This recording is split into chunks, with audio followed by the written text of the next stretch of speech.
All right. Coffee can only do so much every morning, I feel you. especially by Friday. Like I need an IV of it. Mm-hmm. I still don't know how you don't operate with coffee in your life. I don't know. I cut it out one day and haven't looked back. You should look back. All right. You good, man? I'm good. Cool. Let's do this then. Take a deep breath and say, welcome. Welcome on into the Snap Back podcast, where you snap and we snap back. For those who do not know, my name is Guest, also known as ItsGuestGaming. I'm the lead content manager over at ccghub.gg. And I am joined by one of our writers, Mr. Default Dan. Hello, good sir. How you doing, man? Doing good, man. Just a little tired, but doing good all together. I just told you get coffee. I mean, these early Friday mornings, man.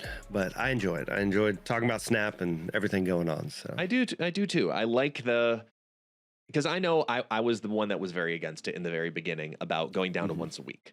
And now that we've been doing it a little bit more, I actually enjoy doing a longer podcast once a week rather than scrounging on trying to get to an hour's material or whatever it was we were trying to roughly target for, twice a week. And this is just because I feel like it's just more lax for us to talk also. So I mean, look at this. Look at the list of things we have to talk about today. We have to talk about the big announcement of what happened yesterday with myself and Second Dinner. We have Werewolf by Night.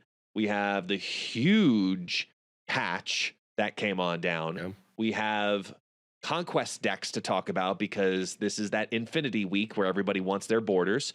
We're going to talk about Loki. We're going to look at November and maybe something else. So, there's just so much to talk about that, I mean, knowing you and I, because how our conversations go should be good.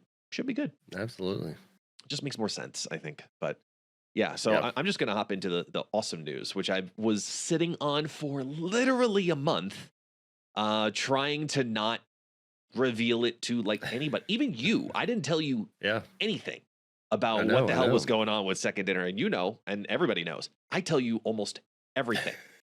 Keyword, almost. Relax those who are worried about other stuff. Okay, almost everything. So I've been working with Second Dinner for the last several weeks trying to get this interview in play, because my background as a music major has never left me, and I've always really enjoyed revisiting that, whether it's sitting down and playing the piano every now and then, or if you see my streams, I sing all the time, and I'm just a musical person on top of having that professional experience. And when a tweet came out from the audio dev, who's just one of the billion devs that I follow on X, I was like, oh, there's Easter eggs in here, that's really cool. So I'm listening to the soundtrack, and that's what kind of created a conversation between him and I. And Chris, the audio director, was just so incredibly warm and supportive, and just a really cool guy. And he wanted to do the interview because I shot, I swung for the fences, and I said, screw it, let's just find out, see if he wants to talk. And he's like, yeah, absolutely. Let me just talk to PR and, get approvals and this, that, the other. So we went back and forth on what we could get approved, what we couldn't get approved. And it was just it was mildly surreal, because talking with him and then looking at his, talking about his background and his process and how he makes, music for the game, and all the little things that he put in the backgrounds of different songs. And, I cut it down, the interview, to a 25-minute video, because that's a pretty good, duration for that kind of interview. Yeah. But him and I talked for over 2 hours about anything and everything. And we had some things we wanted to do, some things that we didn't want, to necessarily put in, but it was just chatting afterwards. And it was just so cool. Well, and I think that's what's really cool, because we had talked about this before. When I got the chance to go to Creator Clash back in New York, a few of the devs were there, Veritas and some of those guys. And it's you can tell with Second Dinner, everybody there loves this game. It's not that hey, I need you to do this one task, build this one thing, and it's not really what they want to do. This is their passion. And it's awesome that you got to interview and kind of highlight somebody from Second Dinner that probably doesn't get any kind of praise or anything like that. And to be honest, all of this new monthly sound, like one, when the game came out, like the music choices, the sounds, all of that sounded great. Now we got Yeah. annoyed of it over like, 3 or 4 months or a year Yeah. of the same tracks. But like now that they're doing a new track every month, it's really cool to see what they're able to do and what they're, putting together. And again, you being able to kind of highlight one of the people who don't get their names called all the time, like Glenn, Yeah. on all the social media. True. So No, 100%. That's exactly it. Like, people don't understand how important soundscapes are when it comes to creating an environment. And every now and then you'll see like those online memes of like, here they take this clip of Dirty Dancing and put it over the top of the Muppet Show, or it's the Yeah. Professor Snape clip of him walking into the classroom and it's blasting like Lady Gaga, and it just says that music defines the environment, and that's 100% true. So hearing Yeah. him talk about like the inspirations that he pulls from with the orchestral trap and how he created that to be this specific soundscape, and like it was just such an awesome conversation from a variety of different nerdinesses that Yeah. I was listening to, and then even editing the video afterwards and watching the clips back and trying to figure it out, like just reflecting, going, this was a lot cooler for me than probably most people, just because of my own personal histories and experiences. But man, this was cool. Like there's a whole section that I cut out talking about the direct correlation between game looping and parade looping, because I used to work for Disney. And Yeah. one of the things when I first moved down there is I got connected with one of the lead parade composers, a gentleman named Rick McKee, and got to know him through a friend. Long story short, several beers later, both came to learn who we were and what our experiences were professionally, and I started to work for him. And I looked into his studio and looked into the different works that he had created for some of the different parades that Disney had done, and was like, wow, he's done a lot of insane stuff. And then learning how he created the loops, and I kind of compare it to like Olympic rings and Venn diagrams where they need to overlap no matter where you are in the parade. The music track has to be synchronized all the way through at any given point. And game music for the environment that Chris created for Snap very much so does that. And there was a whole conversation between us about that, about how the game overlaps and how you want the environments to ebb and flow at different points in the game, and why he uses certain moments when. But it didn't make the final cut just because I felt like it wasn't necessary. It was more of a him and I moment rather than a behind the scenes moment. And but there were a lot of like conversation pieces like that just between him and I, and getting the recordings up, and we just kicked it for like 2 hours. And I would definitely, again, if you guys haven't listened to it, if you haven't seen the whole interview, definitely check it out, because again, I think it's awesome that, again, Second Dinner wants to be involved with the community, even in things like this, right? And so I'm really excited just to see what they're going to continue to do. Because we always see all these creators that have them on this show or this whatever, like, oh, how do we get there? And it's like, most of the time it's like you have to ask.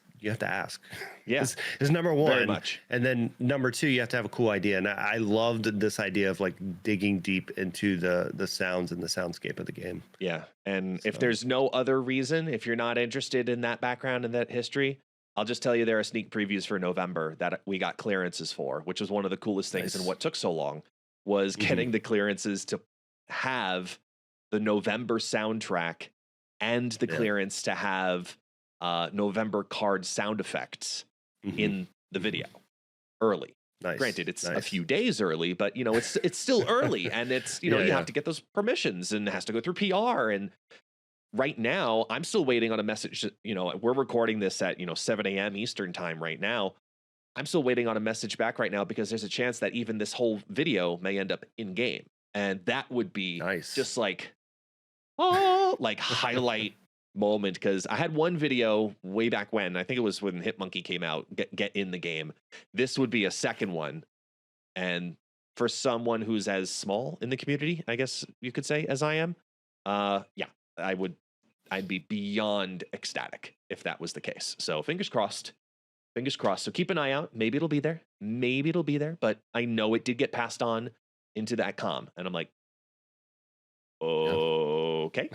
So we'll see. So that was incredibly exciting. Well, and kind of speaking off that, I don't know if you've watched it yet, but the Werewolf by Night series.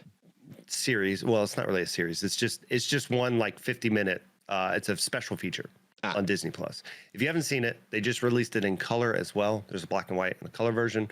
Gotcha. But for you, which you maybe find interesting, is there is another thing that they released called Director by Night, where they're actually going through and talking about the director, and it's actually from the director's brother about him in the series. One thing I didn't know, and this kind of ties into this whole music stuff as well, is the director of Werewolf by Night created scores for some of the most iconic movies in the last, I don't know, 20 years or so. And this was his first director debut. But when I say that, like, he's like the new Jurassic Worlds, the new Star Trek's Rogue One, Nice. Up, The Incredibles, all of that. So I know, again, we have our Disney Pass. Yeah. So definitely, I would recommend kind of taking a peek at that as we talk about Werewolf by Night, which is where he made his director debut. Gotcha. Over there. Gotcha. Yeah, I mean, I don't know certain Disney Marvel things I just personally have not watched, only due to time and love and respect. But in regards to the Marvel Snap side of Werewolf by Night. Yeah. First off, did you get them? I got them. I mean, here's the thing. I've got 50,000 tokens, and I think I have like 27 caches at this point. So like, nice. I'm gonna get every new card. The question is, have I used him? Yes. I've used him once. I've used him once. Dude, you missed out. He's not my style of card, but he's good. He is a really good card. He is a very good card, but not as nerf worthy as I thought he would be. I think that time will come, though. Here's what I mean. And I talked about this at a very larger length in the Numbers Never Lie article, where I broke down the stats of Werewolf by Night. And it very clearly looks like, looking at what spectrum of people are doing well with Werewolf by Night and which ones are not, according to Untapped.gg, at least from that tracking for the first 48 hours, people just don't know how to use them, is what it seems like. Because if you go into the upper echelons of who's using Werewolf by Night, like you go to the Infinities, you go to your Ultimate Conquest, Gold Conquest, you look at those statistics, and he's got very good cube rates, like 0.4, 0.5, 0.6 on the decks that he's put in. Yeah. Then you go a little bit into the mid range, he drops down to the 0.2 cubes per game. And then if you open it wide up, it can drop as low as like breaking even. So and I'm talking very, very generally here.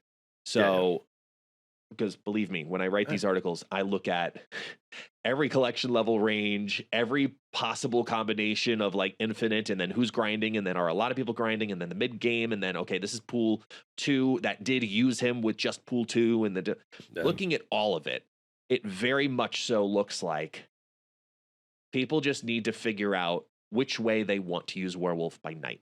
And there's a couple of ways that really do it better, I think, than others.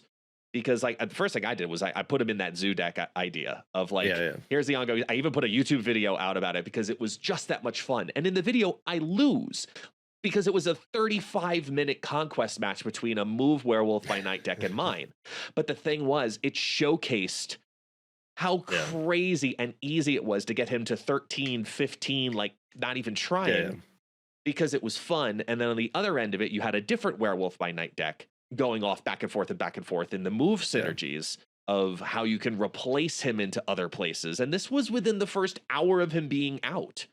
And it was very clear that each of us had different tactics, but simultaneously, Werewolf shouldn't be a win condition, is how I ended up coming to the final conclusion of what that deck was doing and why I probably overall lost.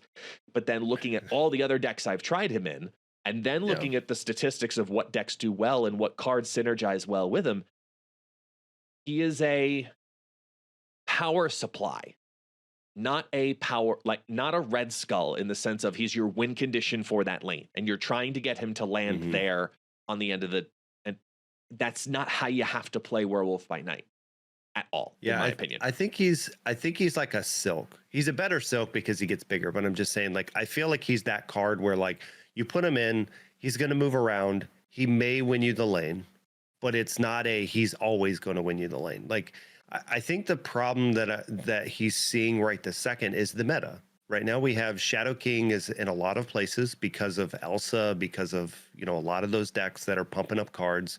You've got Thanos running around with Professor X, right? And once Professor X happens, that's one whole lane he can't move to. So now you start to clog yourself a little bit moving from one or other. And I'm talking about like the Professor X ramp, not turn 5 Professor X, turn 4 Professor X. And some stuff like that. That was an interesting conversation to watch as well, but that's another article. Yeah, so it's definitely one of those things where, like, I think he's good. I think he can put out great stats, and even if he moves like once, he's already better. He's already on curve, right? And like if he moves twice, he's above curve. Yeah, so it's that type of stuff where, like, he does what he wants to do, and he's good at it. But for me, I don't like the Silk deck. It's a good deck. I just don't like playing it because I don't like not having as much control. And I get it. If you're like really good at Werewolf at Night, you have all the control, you know exactly where he's going. Yeah. But at the same time, it's like, I think you have to build around him too much to have that much control. Yeah. And so for me, it's just not my style of deck. But I've seen some cool stuff with Werewolf by Night. I think it's a great card and a great mechanic for them to have put in. And I would agree with you right now. I don't see any issue with needing a nerf from a new card, which is also a very good thing. But I emphasize the word right now. Yeah. Right now isn't the time, because it will happen in the future, because they're going to look at the overall placement stat of where does he scale to. And right now, the goal of Werewolf by Night right now that people love to do is they want that screenshot. They want that clip. They want that thing to share on Reddit. They want the, look how big I got my werewolf, 15, 17, 19, 21. Like, people are trying to just scale him as high as frickin' possible just to say that this is absolutely busted and broken. Even though conditionally, to be able to do that, you're probably playing a lot of low power on reveals anyway to even make it happen. So is it really a problem?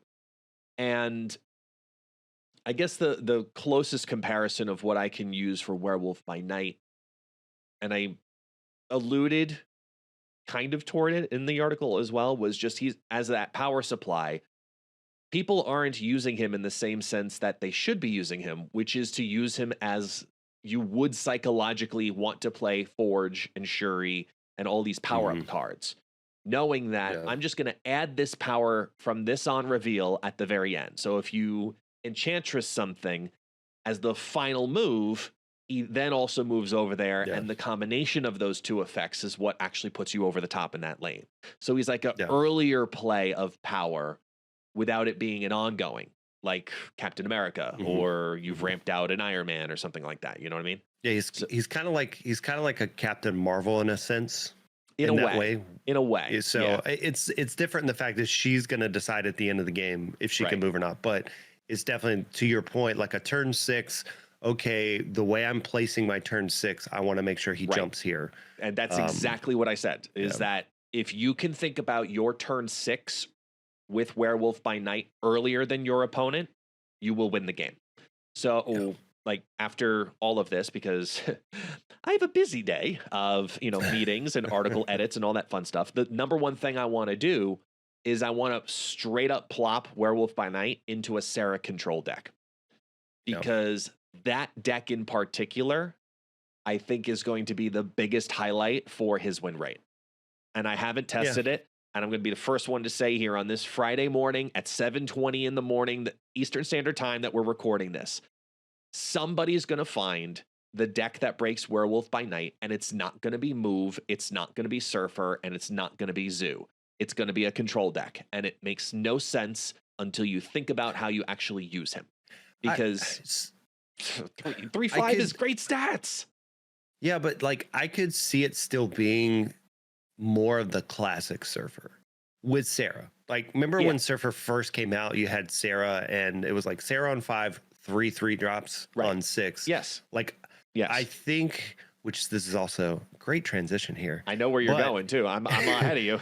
I think it's one of those things that because of what we got with the patch, right? All of these changes that just came through, we've seen some of the problematic cards from before that stopped the Surfer stuff, that stopped, you know, Sarah and things like that. Like we had so many, you know, changes that happened in this patch, and this is probably where we'll spend a lot of time here because so much happened. It wasn't just here's 3 cards. It was like here's a ton of cards, and here's cards that are defining Marvel Snap right now. And there was a lot of negativity around this patch in general because of the cards they hit. But I don't know. I'm liking it. There's still some stuff that I don't like about it, but I would say in the most part, I'm liking it because this first card, Mobius was toxic. It was toxic in the environment. I get what it was doing. It was there to stop Loki, but it was too strong. It came down too early and stopped so many other things. And he changed. So he used to be ongoing. Cost can't be increased. Your cost can't be increased. Your opponent's can't be reduced. Now, until the end of next turn. So just like all of Snowguard's creatures, it affects. So this turn plus next, which this turn doesn't matter. You've already played them. They've already played their stuff. So it's next turn. They can't have reduction. Yeah. So, okay. I've got to, like, to be honest, filter some things here because the Mobius change and what people talk about when it comes to the Mobius change has nothing to do with the Mobius change. People talk about the fact of, you know, people using their resources to get them, whether it be Spotlight caches or tokens, or they bought the bundle to get them for that Wave Rider bundle, right? And they're saying that he was an OP card for X amount of time. And now they've gotten gypped because he was so powerful for so long, only so long, I should state.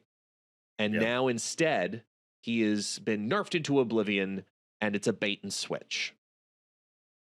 And to anybody who's on that train of this is a bait and switch of Second Dinner putting out an OP card, getting you to use your resources, whichever resource you chose to use, and then taking away that power intentionally, that this is a strategy of Second Dinner. I invite you kindly to log off of this podcast because you will not like me calling you the fucktard I think you are. There is no reason for Second Dinner to bait and switch people. And I can speak from personal experience in another game that actually did. And I know you were right there with me, Mr. Default Dan. And I can state confidently, if you look at all of the conversations, all of the team responses from Steven to Glenn to the entire team that's also been on the back end as a creator in the creator chats and all of those conversations, this is not a bait and switch. This is exactly what the game needs, whether you like me saying that or not.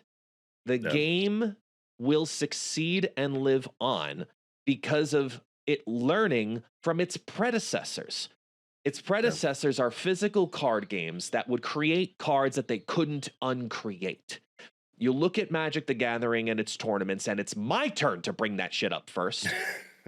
And you look at what happens when they produce cards. If a card is too strong, it just gets straight up banned and deleted from people needing to be able to use it, even if they physically spent dollars, because that's the only way you can get cards in physical card games is to buy them.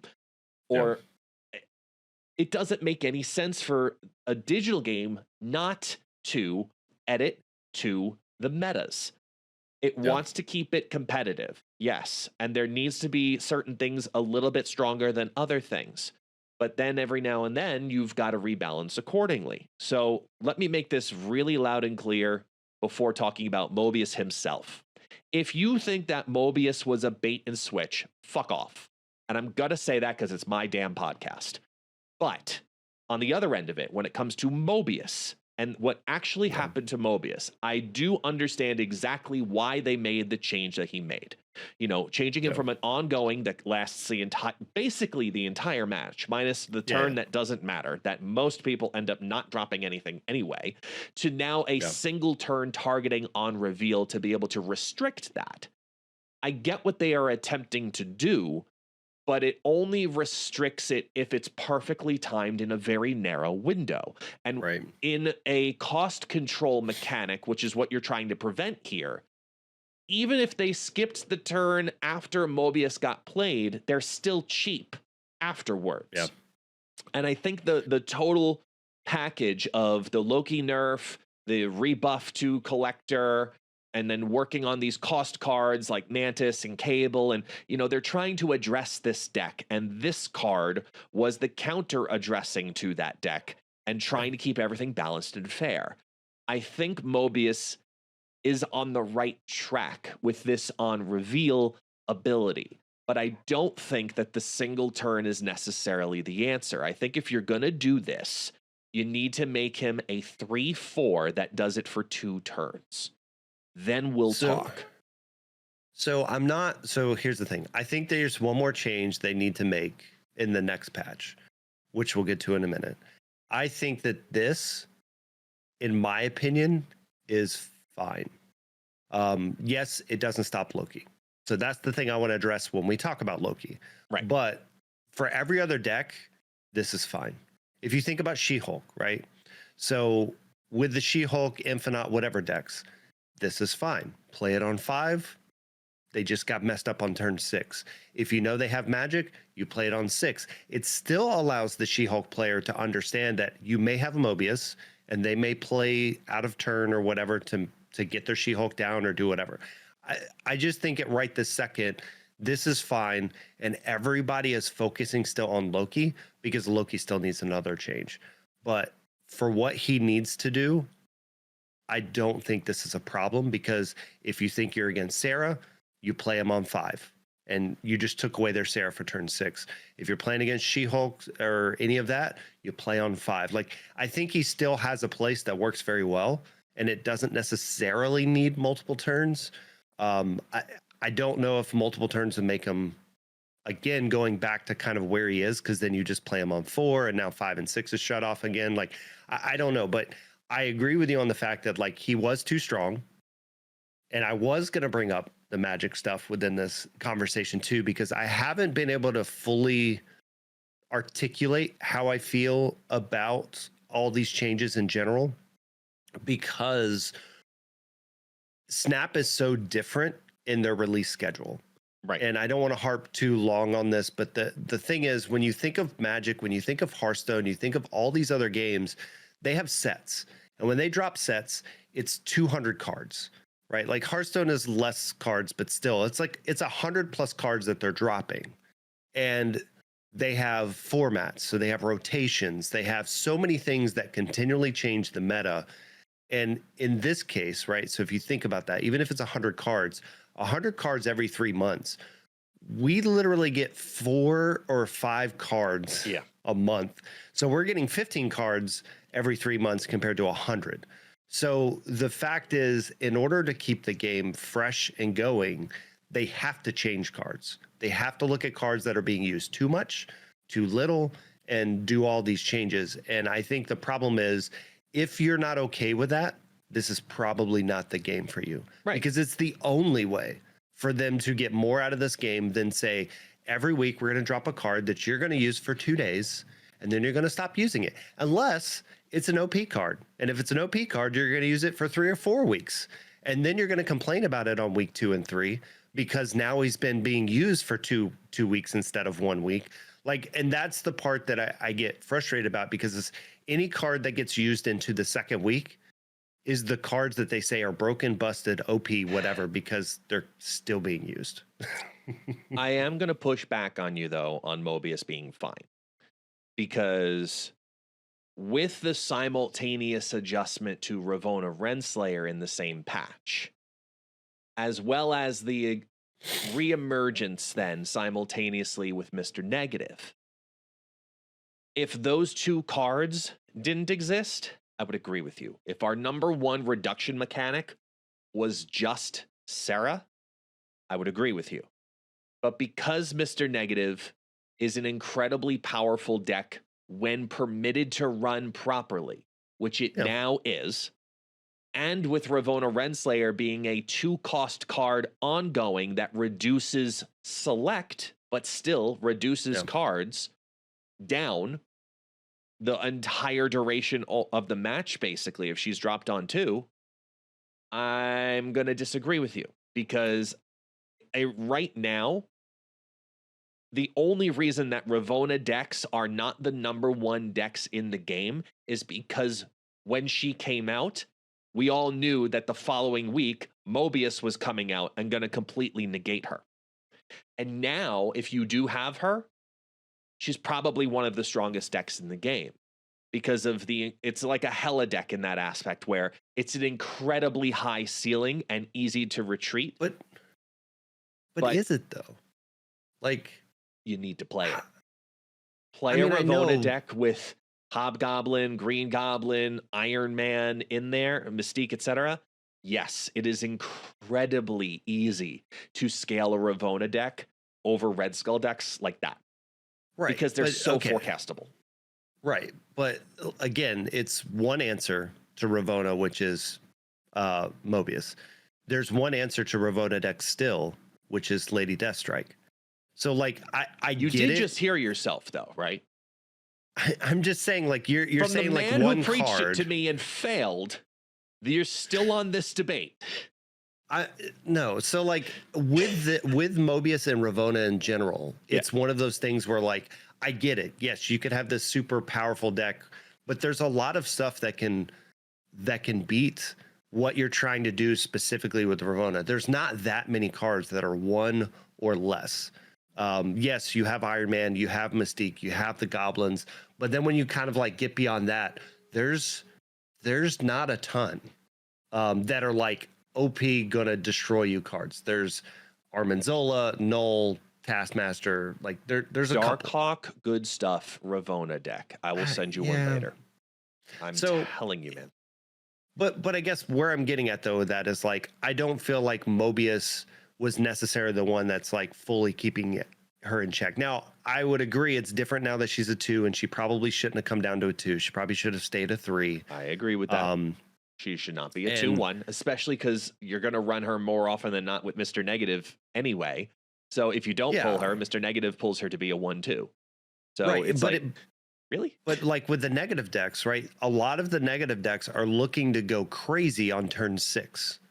And again, Mobius fights that coming down on 5, especially if they don't know you have Mobius. So I think Mobius, right now, people don't understand when to play Mobius based on the deck you're going against and showing that you have him. Whereas he used to be in almost every deck. I think now you'll see his numbers drop and he'll be a got you card.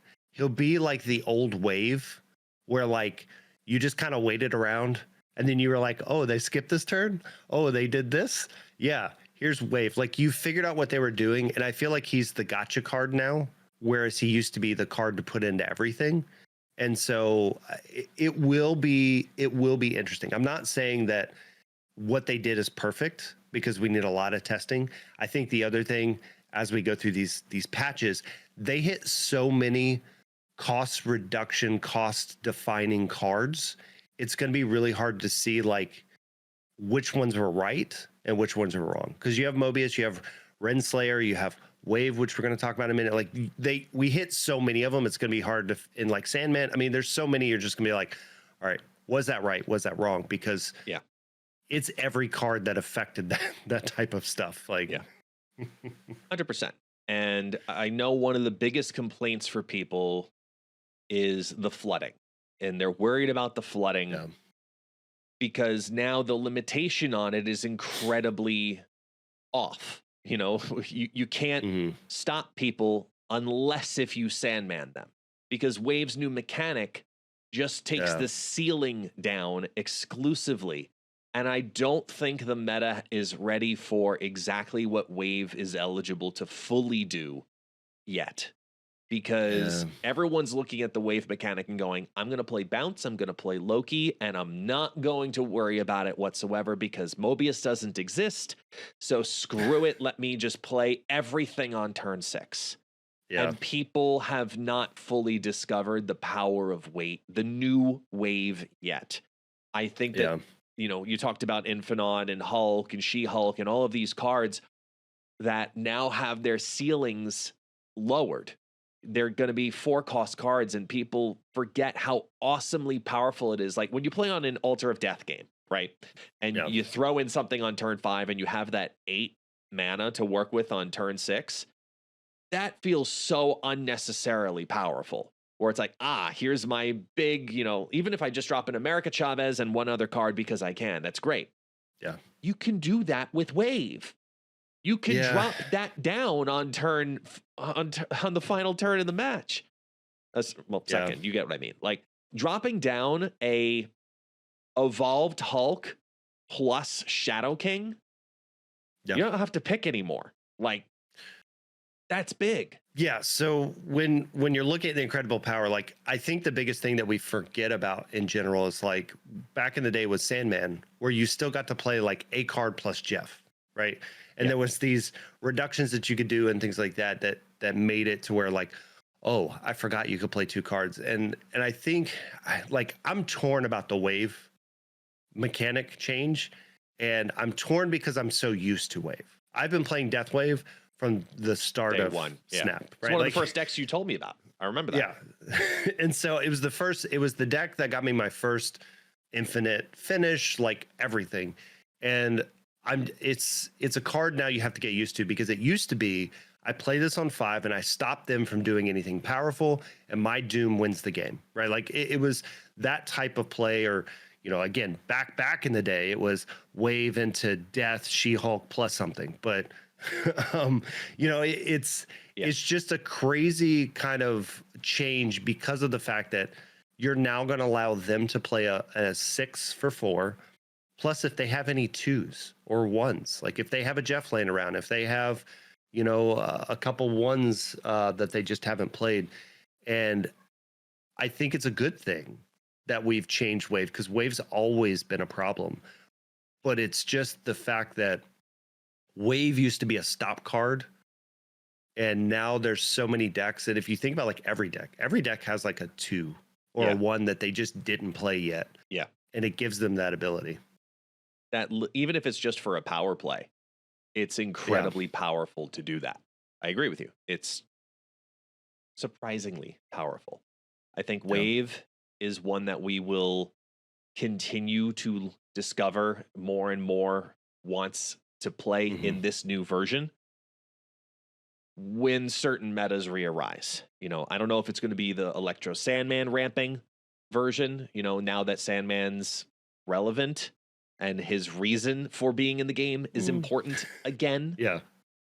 Because of all of the flooding. Like, as someone who's not infinite, I'm thinking about, just because of all of the crazy amounts of, flooding I'm seeing right now and I'm trying to keep up with, I might just play an Electro Sandman ramp style deck and say, go ahead and try me. I'll send you a deck. I'll send you a deck.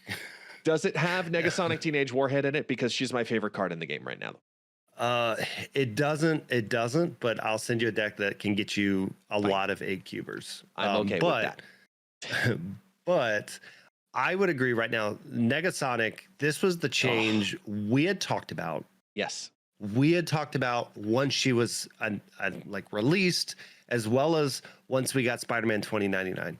The fact that your card died sucked. It was just one of those things where you're like, I'm gonna throw it on this card, but she's also gonna die, so now I lose my power. And it wasn't like what we had seen before with Shang-Chi and all these cards that could do something and shift power.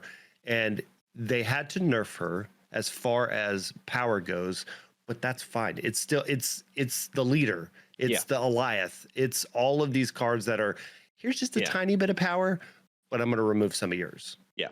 And now she's just the mini Goliath that Surfer needed. She's the control element that Surfer needed in particular to maybe potentially actually be meta competitive. Not just like competitive, but legitimately like meta competitive, because there's a lot of good 3-cost cards and they're all very relevant, but not necessarily your turn 6 winners, which has been one of the biggest problems with Surfer. And I think Negasonic may now be able to force that into something stronger. It did give me, and this is semi sidebar, but it did give me a great idea for a card in the future, which was inspired of me thinking about this new version of the card. Like, is this strong enough? You know, is it supposed to be at the 3 cost and that's more beneficial because it is a mini Goliath? And it got me thinking, imagine if there was a card out there that was like something maybe along the lines of like 4-3, 4-4, something like that. And it's basically a hybrid of Negasonic and Wolverine, where every time your opponent plays a card in this card's lane, destroy and move it and give it +2. Yeah. Like, well, and I feel like it makes restrictor. Well, and it makes sense as far as, and especially if it's like with this way being enemy, right? Yeah. So I got by this card yesterday, I think, because I wasn't good and bad at the same time. Well, I wasn't thinking about the fact that like there was two aspects of it. One, I was like, okay, I forgot that she didn't kill herself. So I was like, I'm going to play in this lane and I'm going to play 2 cards in this lane. So that way, first card dies, second card sticks, their card dies. I forgot this is one-sided. So the other change of this was it doesn't hit your people. So it can't do your Nimrod, destroy your Nimrod like a lot of people are doing. And so it felt really bad because then they played a card and I was like, oh yeah. Because they flipped first. And that's where I was in that thing of like, okay, well, if they flip first, their card dies, both my cards stay. If I flip first, I lose 1, whatever. And I forgot. Doesn't count as their cards. So it killed my card, didn't kill their card. They won the lane. And I was like, oh man, this card is a lot stronger than I thought it was because of the fact it's one-sided now. But I like thematically, like you're saying, have a card. It's probably a different character, but have a card that comes back, even if it's +1 or +2 or whatever. And it could be like a I don't know, like a 2/1, but then if it dies, it gets +2. So then it's like a 2/3. It's not too strong, but so put together now this understanding of the new version of what lives in this world. You've got Negasonic Teenage Warhead, you've got Wave, right? You've got these reduction cards that also can come into play simultaneously. So I'm not worried about playing Sarah anymore because Mobius isn't a thing comparatively, especially on ladder. Mobius isn't a thing. In Conquest, maybe a thing, but not yet at least. I haven't seen one in a while. Yeah, exactly. Well, no one's going to touch him. He's old news at this point. But that's what I'm saying. I got this morning by a 2-cost Sarah deck that just like beat the piss out of me because they could played Sarah on 5 without any concerns. And it was glorious to watch. Like, I got whipped and it was glorious to watch because we live in this world again where we can have these things. So imagine a deck now that focuses around Wave to do the reduction.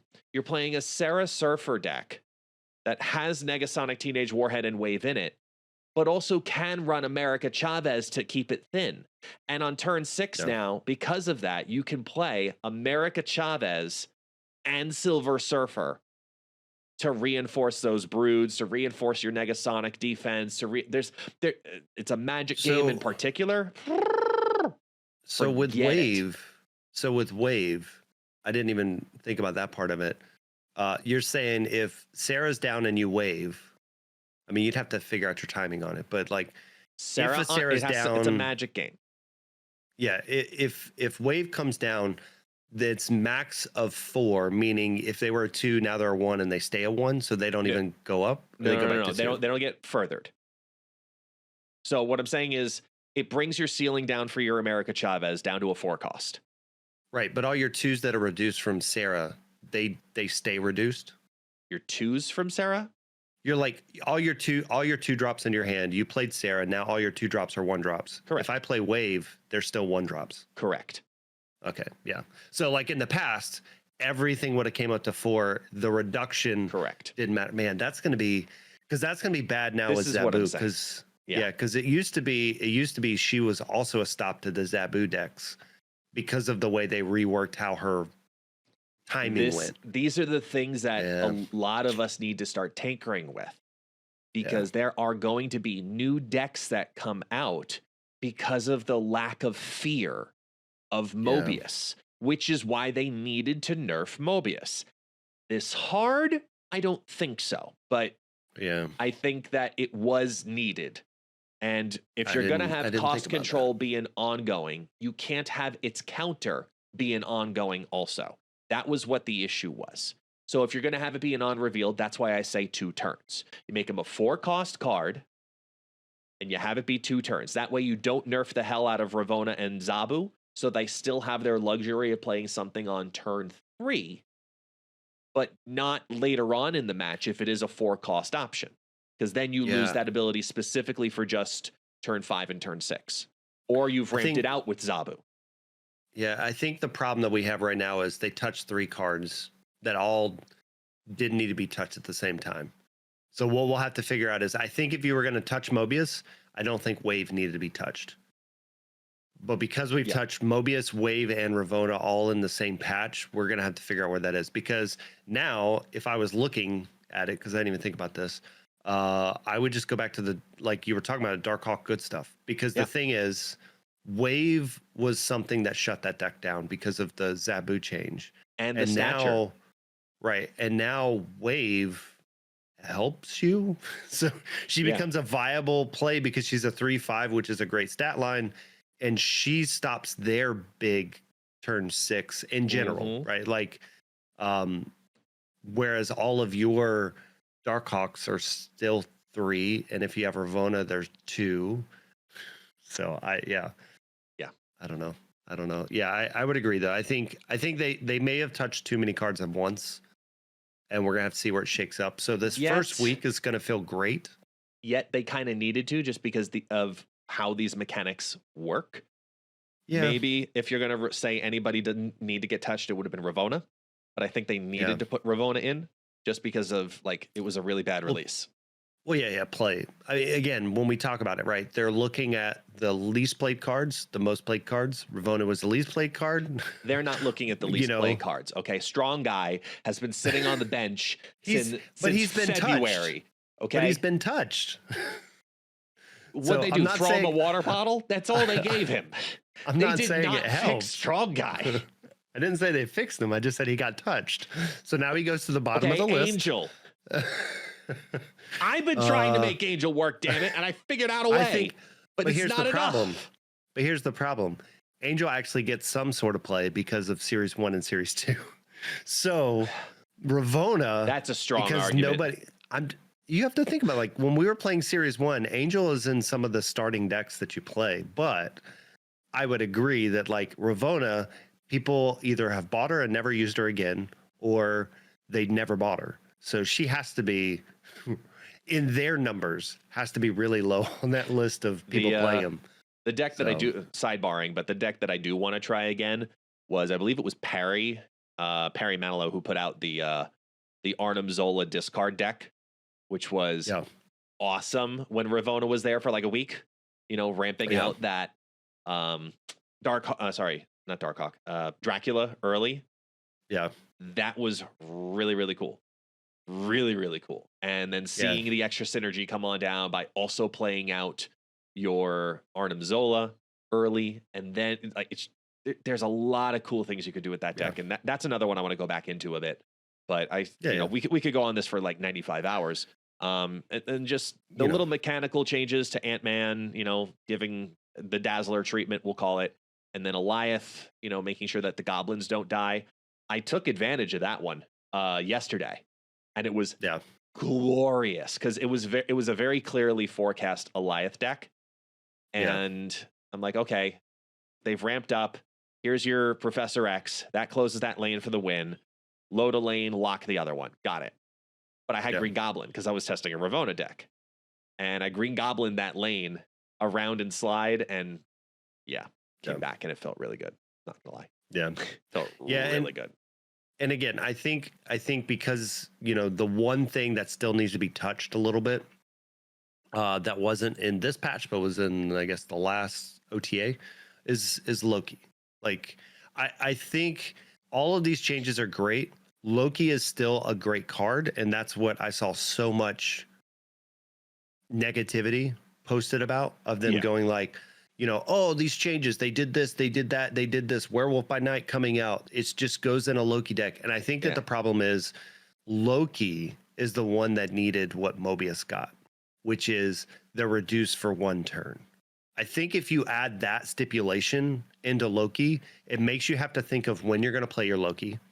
So I'm going to use them on 3. I'm going to use them on 5. I'm going to use them on whatever. Like, I think that if you make that change to Loki that says they're reduced for only the next turn till the end of next turn, then I think we fix a lot of the meta.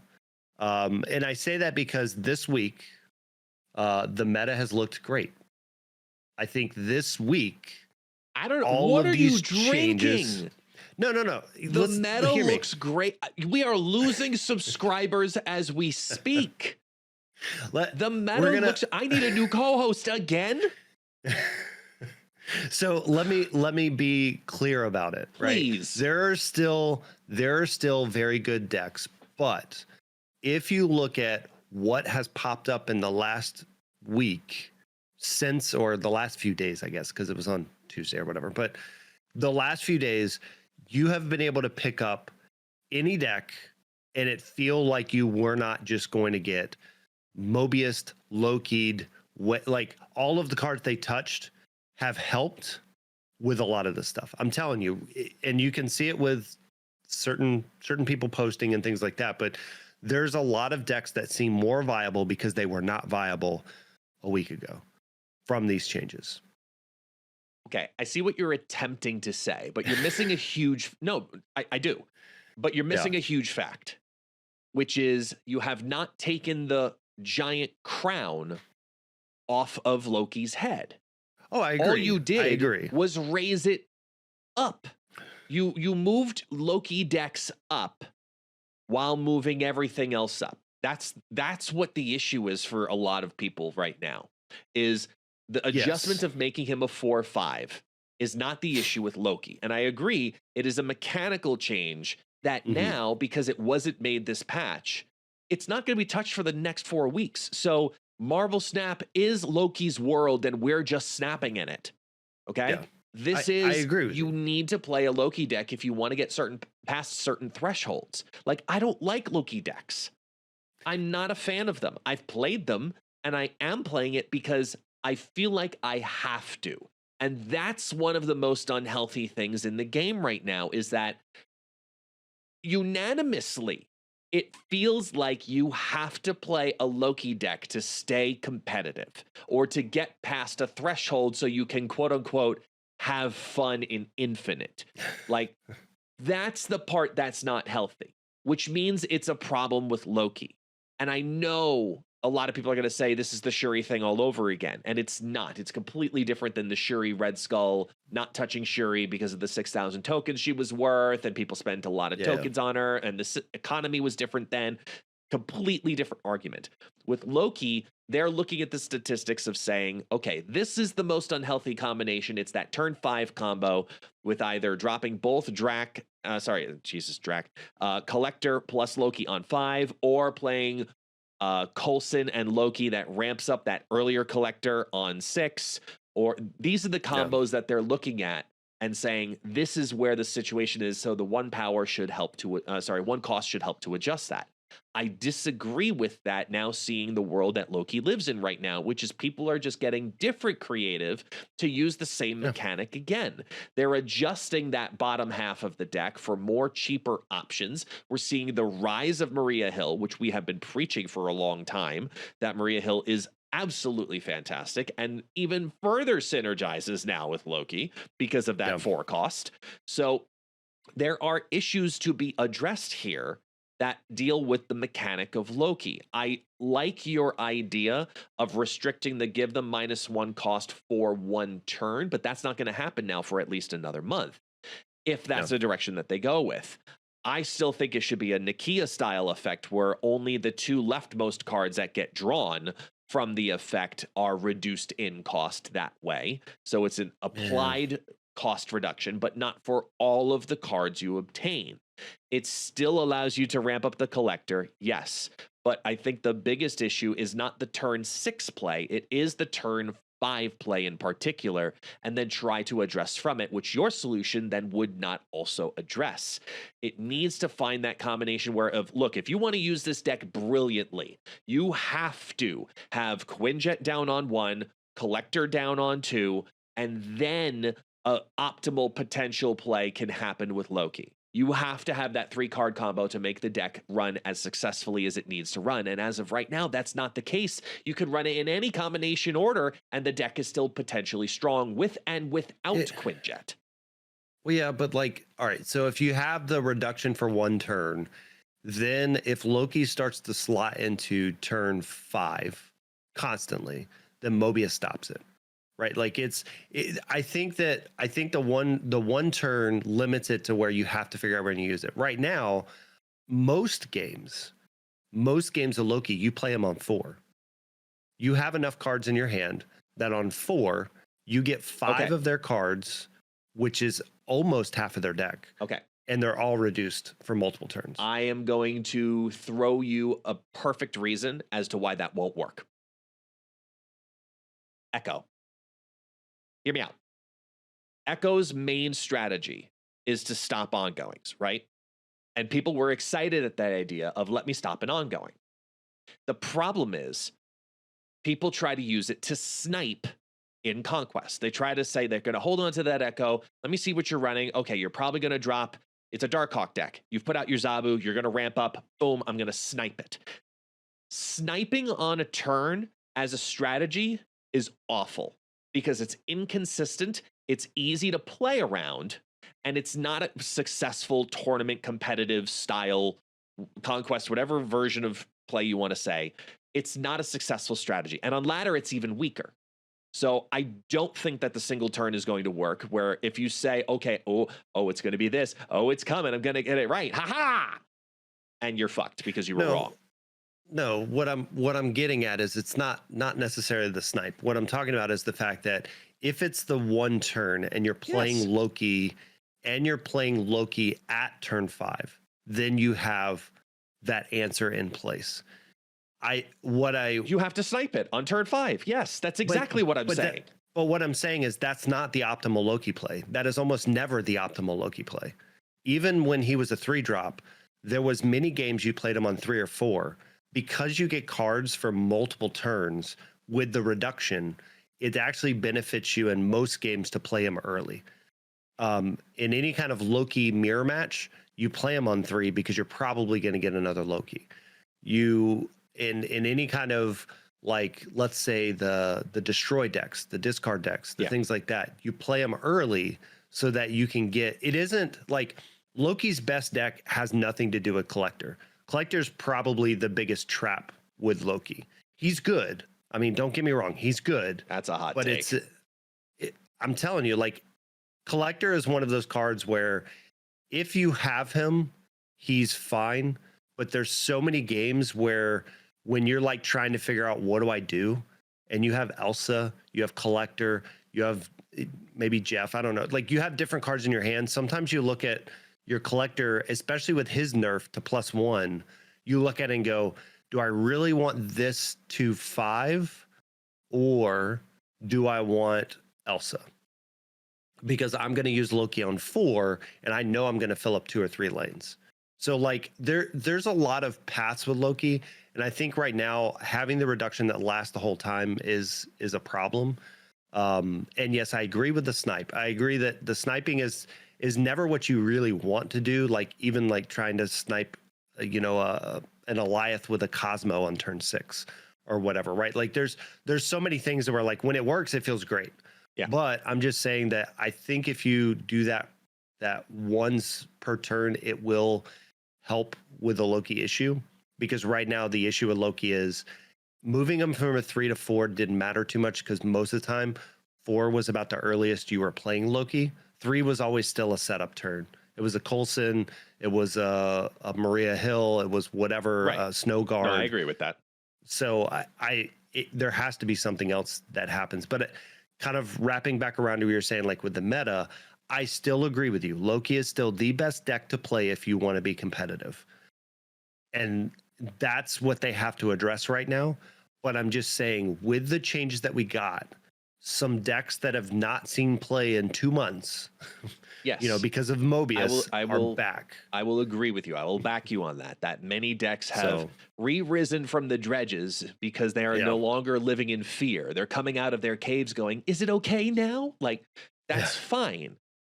But I also appreciate you officially saying to us here that next week when the season resets, you will take a Loki non-collector deck to Infinite so we can showcase it. Sure. To show that you do not need to have that combo in particular, because once you do that, we can then officially say that Loki is broken, because it is that combo that people are most concerned about right now. I'll even give further credit if you can do it without Quinjet also, because that needs to show we need to show that to the rest of the community. And I am not the guy to do that. I know where my strengths are. Yeah, I need to go back and look. So there was a deck I was running.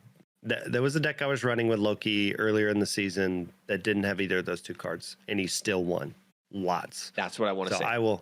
That is your challenge for next week. Stay tuned for next week's episode, where Default Dan hits Infinite in 2 days with Loki and nothing else. No, I'll work on that, because again, he's wide open at the moment, and yes, Quinjet on 1 with Loki is ridiculous, especially with Wave being changed the way she is. This is the problem with the Wave change. Yeah. It used to be somewhat of an answer around there, and I would agree. He doesn't have a lot of answers now. Look at the stats right now. Like, if you're trying to get Conquest Infinity tickets right now, run Loki. You got a 61% win rate in the Well, are you kidding me? 61% if you know what you're doing. If you're There's so many people that don't know how to play Loki. So remember, like, again, I'm always hesitant with any of the website stats. Actually, you know what? I might be saying wrong stats. Hold on. I just realized that's under last 30 days. Let's put on last patch. Oh, look, still same thing. Got it. Continue. Yeah. Well, I wasn't making sure it was not catching last season stats by chance also. No, what you have to be aware of is, and again, this is just disclaimer, right? The people using the Untapped tracker are playing on their PC. People that are playing on their PC. No, there's also the Android one. I guess so. Yeah, maybe. I'd be interested to know from Untapped how many are on phone compared to how many are on PC. But anyway, like, we need one more sort that just says Steam. But anyway, what I'm getting at is the people using trackers tend to be a little more competitive when it comes to the game in general. Not everybody, because some people just want to track their collection and things like that. Okay. But they tend to be a little bit more. And so when you're a little bit more competitive, you know how to play your cards a little bit better, and therefore stats may be slightly tweaked a little bit more. So you're saying that Loki is just a skill card? Loki is a skill card. I think that you can get lucky. It's not just like play Loki and you win. You're thinking that Loki is... Yes, Loki maybe slightly less now because he's a 4-drop, but yes, Loki is a very skill card. You need to know when to play him. He's not always a turn 6 pump up my collector card. And a lot of people, that's what they see him as. But yes, Loki is a skill card. Thanos is a skill card. because you clog up a lot of your board. So when you Yes, look at that these I two agree decks with. up here, I agree with Thanos being a Yeah. skill card because So- of the board space in particular and understanding when to draw or when you want to draw versus when you want to Yep. lock versus. Yes, I agree. It's a lot more complex in my opinion than a Loki deck. compare it to a Shuri deck, right? Shuri deck right here in tier B. Shuri deck is a no skill deck. It's a linear path. You know exactly what you're playing. I agree. I hate to say it, but I agree. So it's like, again, I'm not saying like Loki. Nobody, if you don't have skill, you can't win with them. You can get lucky with Loki. You can play him on 4 or 5 and all of a sudden have Shuri plus Red Skull and 6. But like in most games, you have to understand. Okay, I see what they're doing. They're playing Destroy. If I get a handful of Venom and Carnage, that's probably not going to help me. So I'm going to use them on 6 to pump up my collector. But if I'm going against a good stuff Darkhawk whatever deck, I'm playing Loki early so that I can now maybe get a Zabu Darkhawk whatever and now have a 2-drop Darkhawk on turn 6, right? And I'm using them on 4 so I can play Zabu on 5. Like there's a lot of thinking and a lot of knowing what the meta is, knowing what your opponents can be playing in your deck if you want this 61% plus win rate, because that's the average. There's people that probably have a 70+% win rate with it because they know exactly how to use Loki, right? Maybe somebody like Lammy can get like an 80% win rate. I don't know, but I'm just saying in general, like, it's a skilled card if you want to have a high win rate percentage. Right. And that's exactly why, like, it's funny you say that because Lammy wrote a Loki guide in particular talking about a lot of that. So if you're a premium member on CCG Hub, you can straight up look at everything you need to know about the current version of Loki, not like old Loki and its old news. Like, no, like new 4-drop Loki in this world. This is how you should run this deck. And here are your matchups. Here's what you do. This is when you want to play it, when you don't want to play it, how you use it on turns. It's that full exact breakdown. And honestly, it's really good because definitely helped me because I'm trying to use Loki right now, even though I don't want to. I know. But I do think, and I love seeing that Werewolf by Night is also here currently in the B tier in Infinity tickets with a 58% win rate on its decks. That makes me happy because I do think that Werewolf by Night will grow into a dangerous card. It's just not there yet because Loki exists. And the second Loki gets addressed again, I think that will also continue to rise. Destroy on this list is a little surprising because of how popular Destroy is right now. And I mean that in the sense of it's not as linear as Shuri. The Shuri Red Skull decks, they're very basic and very easy to run. But Destroy decks have a little bit of a higher skill grade, in my opinion. And they are twice as popular and yet just as successful, which shows to me exactly what you were talking about with Loki, that typically you've got a range, which means there are some people who are probably getting a 70% win rate with Destroy, and then there are some that are getting 50% win rate with Destroy when you have a good chunk of the meta being used on it. But see, I would be interested to know in their grouping of Destroy, because there's like 3 versions of Destroy at this point, right? There's like a Nimrod Destroy, there's the Phoenix type Destroy, right? There's the classic Deadpool. Good old, Deadpool, Death, Null, whatever version, right? Like there's so many versions running around right now. It's very hard to know, like, when you say Destroy, and I know this because at SnapCon, when they did the Family Feud, and one of them was, what are the top 5 cards in Destroy? And I want to say it was like Nimrod showed up. And at that time, like the Nimrod deck had been running around. But like when you think, like, again, I'm OG beta times, when you think of Destroy and you didn't see some of the classic, like Deathlock wasn't up there, and you're like, Deathlock is Destroy, like, but it's not so much in some of the newer versions, right? It's not the card you think about. So I'd be interested with the groupings on these. But if you want a good deck that you want to hit infinite with, you want to be in a bubble, right? You want to be in I know if this deck's going to win or this deck's not going to win, and I want to be able to retreat when I can.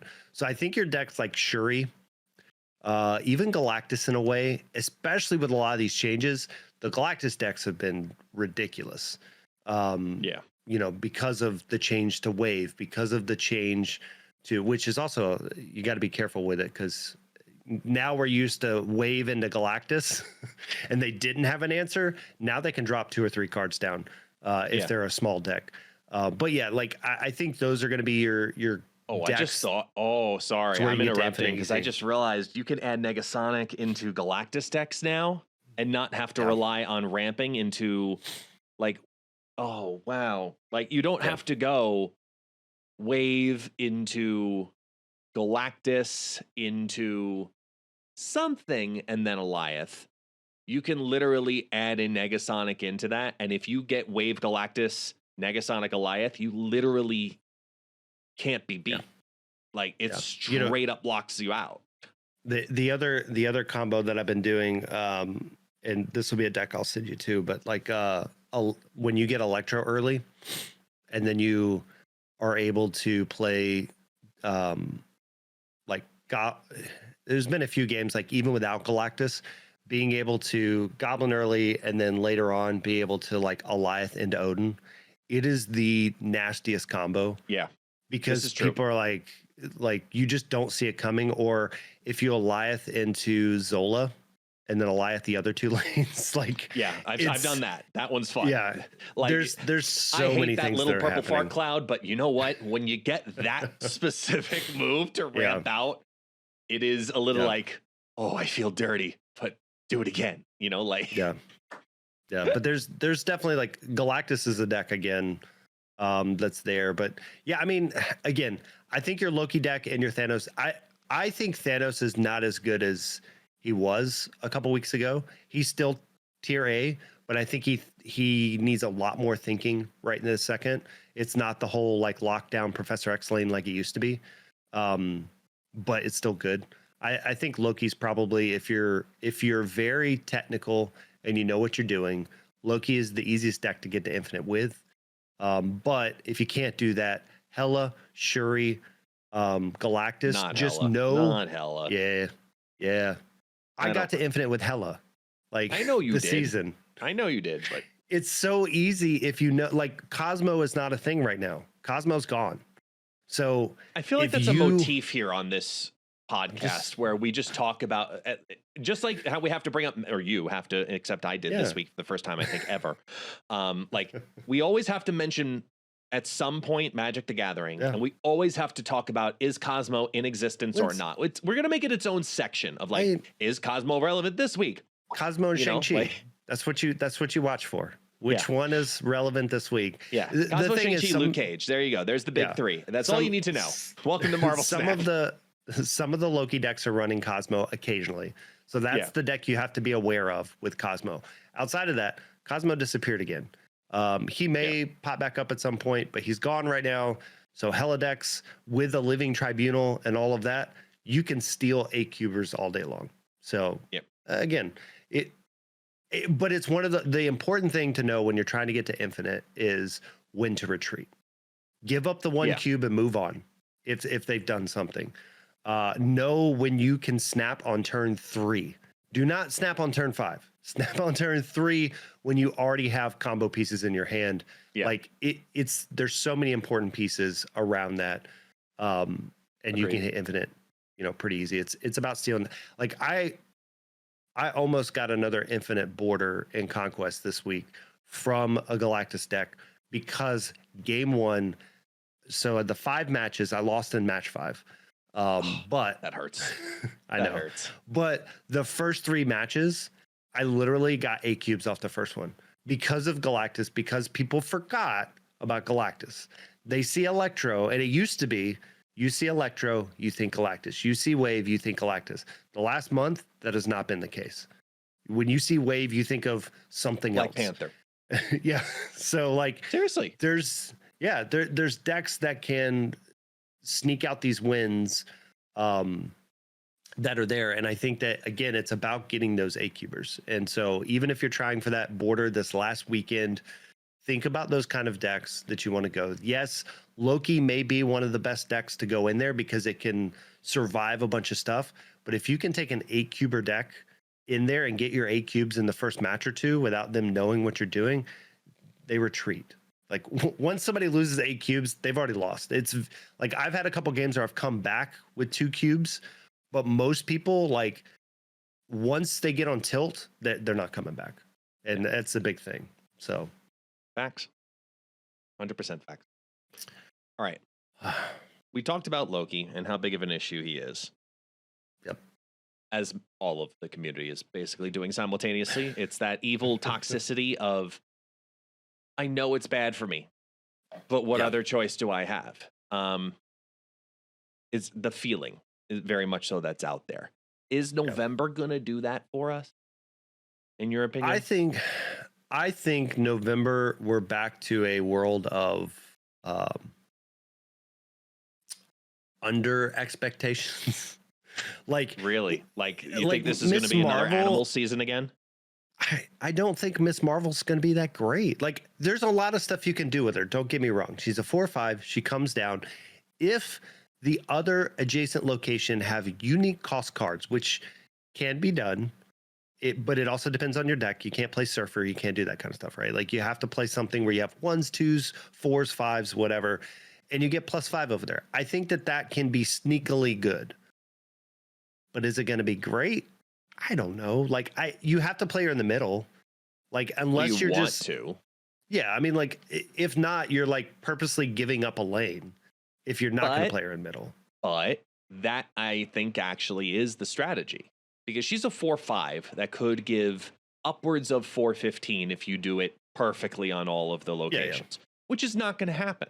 So I think the strategy is actually quite the opposite. I think it is to identify that you're going to put 5 power from her in either the left or right lane, and then the middle lane is where you try to keep that specific thing different.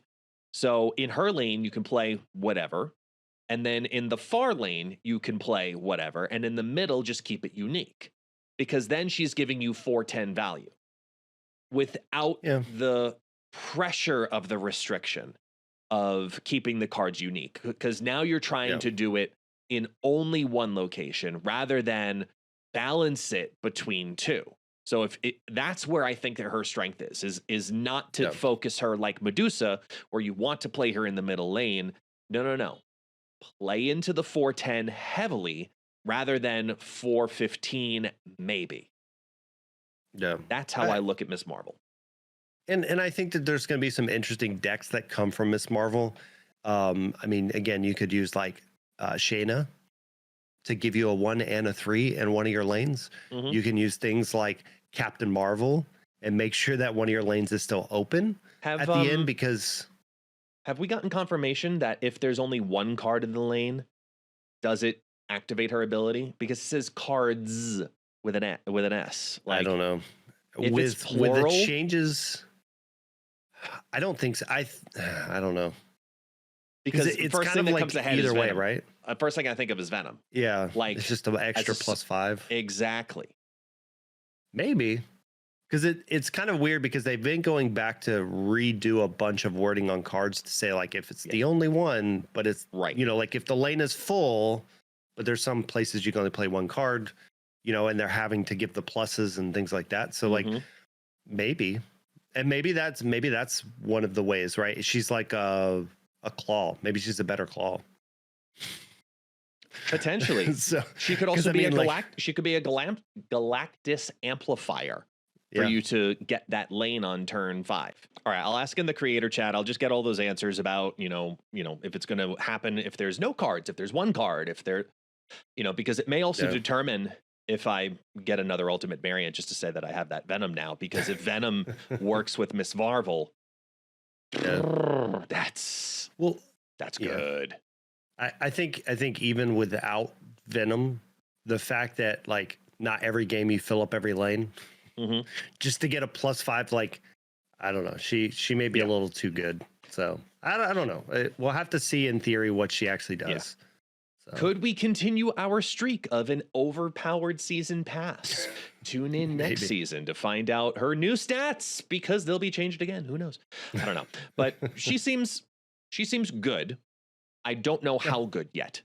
And, it's always one of those, like, we got to get it in our hands to decide if it's actually worthwhile. Like Gladiator's another card effect that is I really unique, that maybe it's good. He's a 3/7, which always is scary, as an on reveal that says, add a card from your opponent's deck to their side of this location. If it has less power than Gladiator, destroy it. yeah. If it doesn't, There- I mean, it survives, but so it's got to be 6 or lower. So Yeah, I wonder how many cards out I of already the did entire that. game you did It's in the mid 30s. So are 6 or lower um, power. are yeah. No, are more than that. Oh, So more there's than only 7 or 30. more. Yeah, so there's only 30-ish mid 30s that it won't kill. So if you Wow. think about it, yeah. So if you think about it, and so I think his stat line will change too, but I think it'll go to a 6. I think it'll go to a 3/6. But Because he if- was a 3/8 and they've brought him down to 3/7. I think the he'll data have to go mines. to 3/6 at some point. Because there's 40 something cards that are 6+. I think the thing is with him, most decks outside of the Hella deck, you're not going to get punished for playing them, right? Like if you think about like all the decks out there, like let's say Thanos, right? What card do you not get punished for? Thanos, Professor X, I guess, because he can't be destroyed. Okay. 39 39 as I look here and I'm counting that are 7 power or higher out of the entire game. I think that's what I had. And there's like 38, 200 39. cards in the game. So you've got essentially a 20% chance of that card surviving. So but also keep in mind that in those cards, how many of those are playable? A lot of those aren't played. Giganto, You know what I mean? So, like, Hell Cow, so I get it. that's what I'm saying. Like, so it is going to come down to just like every card, right? And technically, Atuma will probably kill himself anyway because there'll be something in the lane. Yet, do think of this. It says, add a card from your opponent's deck. Yeah. With the prevalence of America Chavez, exactly feeding into your point. That will almost always be in a Chavez deck at that point. So, right. So it's one of those things where, like, when you think about how many cards are being played, what they're in, he will be a situational card. When do you play him? What deck do you play him against? Like I said, Hella discard, you probably don't, because Hella discard, most of the cards meet this criteria. Yeah. So it's a free card for him. But if you look at a lot of the other cards, because there are some other cards, right? We have 39 that are strictly that way, but then you have like Darkhawk. You have a couple other cards, Dino, right, that could kill, could stay. But I think it's going to be a situational card depending on what you're playing against. But most of the time, he's probably going to kill something. So if he doesn't, a 3/7 isn't terrible. Oh, like, it's really good. It's really good. You're giving, you are giving them a 7+ if it stays, but just run him with a Shang-Chi. That's you're a step ahead of what I was going to say. The exact same way. Like, all Gladiator decks need to have Shang-Chi, because the chances get even smaller because of the amount of 8 power cards and 7 power cards exclusively that exist that could be potentially pulled by Gladiator. Like, it's a good stat line. Like, this is going to be guaranteed in Surfer decks, like, in my opinion. Even more so than Maximus. Because you're able to scale over the top with this card more than you can on the Maximus with the Surfer ramp. You play this and plus those twos, your chances are is you're putting it in a big lane anyway, where all of those others are going to help outweigh whatever large card survived that you put out on the battlefield anyway. So, I think Gladiator survives, and especially if it's on one of the earlier turns. Like, you either Brood or Gladiator, so how if you need to combat it or not. Like, I think that's kind of the strategy, because that's a lot of power to deal with. Yeah. Like I said, I think what we'll probably see from him a month from after his release or whatever, you may see him have to go down to a 6, just to fully open that up a little bit more to all the 6 drops. But again, if you really think about each deck that's out there, like a Loki deck, everything in the Loki deck would die to Gladiator outside of Chavez if they're running Chavez, right? Like they have a 1 in 12 chance of, you know, not losing their card. Killing something. Yeah. It's so like Yondu, but better. Yeah. So I think that's what you have to kind of look at in there is depending on your deck, you're going to figure out if you play him or not. And potentially you just play him in a full lane on turn 6. They still don't get a card. Like, you know, there's ways to kind of really interact but I'm curious how the interaction works too, because the Yondu comment actually got me thinking. Like, I wonder how that's going to work. Is it going to be like Yondu? Or, because it says it adds a card to the battlefield, to this side of the location, right? So that means if it then goes to destroy it, let's say it pulls out Wolverine. You've just ramped that Wolverine on the battlefield, or you pulled out their Deadpool, and now it's at 1/2 in their hand. You know, like, I mean, those are the kinds of things that we also have to take into account. Yeah, Nimrod, exactly. It's on the battlefield, destroys, and now there's 2 there too. So there's all of those little pieces we got to worry about just as equally. Yeah. Well, and that's what I'm saying. I think it comes down to knowing the matchup of when you use him and where you use him. Again, you could always get into the world where you Cosmo'd, like you mentioned Surfer, right? Maybe he goes behind a Cosmo in the matches that you know aren't where you want him to play. Yeah. But yeah, I think overall his stat line looks good. He'll be playable for a little while. We'll see some crazy YouTube shorts, you know, whatever clips with him. Oh yeah. I think there's going to be great ones with Annihilus, but you're not on that train. I know that for a fact. You've told me that you don't think Annihilus is going to be a good card. He's a 5/7 for those who do not know, because he was a 5/8 and they just dropped him down in the data mines this past patch down to a 5/7. On reveal, your cards with 0 or less power switch sides and then destroy those that can't. Why do you think this is bad? So I look at this of like, all right, what is it doing for your side? Right? It doesn't affect their side of the board. So this doesn't destroy their cards. This only destroys your cards if they don't switch. So this is I have, you know, because right now Black Widow's everywhere. Ooh, I have a Widow's Bite. Ooh, I have, you know, they've goblined me and I've got a goblin on my side. You know, there's not a lot of cards that you would want to destroy.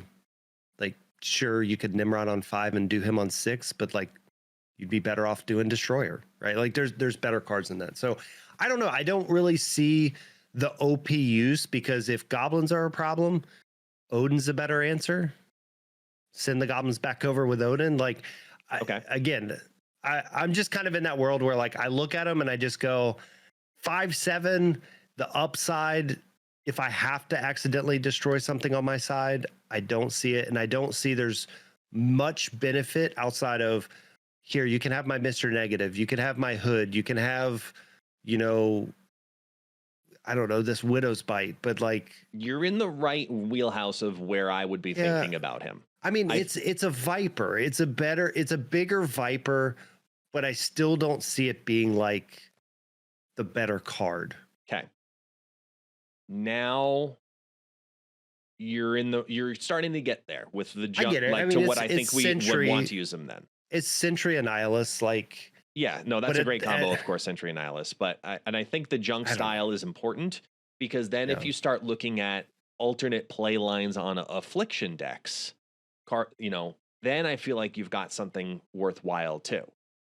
This is a card that you could play out differently with things like Man Thing, where if you utilize him properly, it won't destroy certain cards. This is one that you want to actually use your armor with, and you want to send over negative cards. This is one that you'd want to use in the sewer system, playing down 2 power cards into sewer system that are now sitting at -1, send them over, and now they're theirs. This is a card that's more of a tech card than it is looking to clear the board card. And I think with the right deck is actually going to be a very viable control element. I think he's a option, like Man-Thing, that will be utilized in that light. I think you are going to need armor to run him because you're looking to send certain, but not all, cards. And sometimes you don't want your 2-power card to be destroyed. You want it to survive. So you're going to want to look at those elements too. I think he's going to be, there's a reason they brought him from 5'8" down to 5'7", which is that he's doing something right. So that's where I keep an eye on him going, they know something we don't.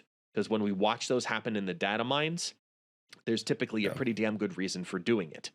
So I think that, look at it, it's the anti-Legion mentality, right? Legion used to be a 5'7", and in the data mines, they buffed him the week before or whatever it was up to 5'8", released him at 5'8", and went, oh, we screwed that up and brought him back down to 5'7", because they wanted people, they saw the community's reaction to him. They weren't too hyped about him. They added the power to get people hyped, and then he became one of the best cards of the game. When they do this in the data mines, very often, they know something we don't yet.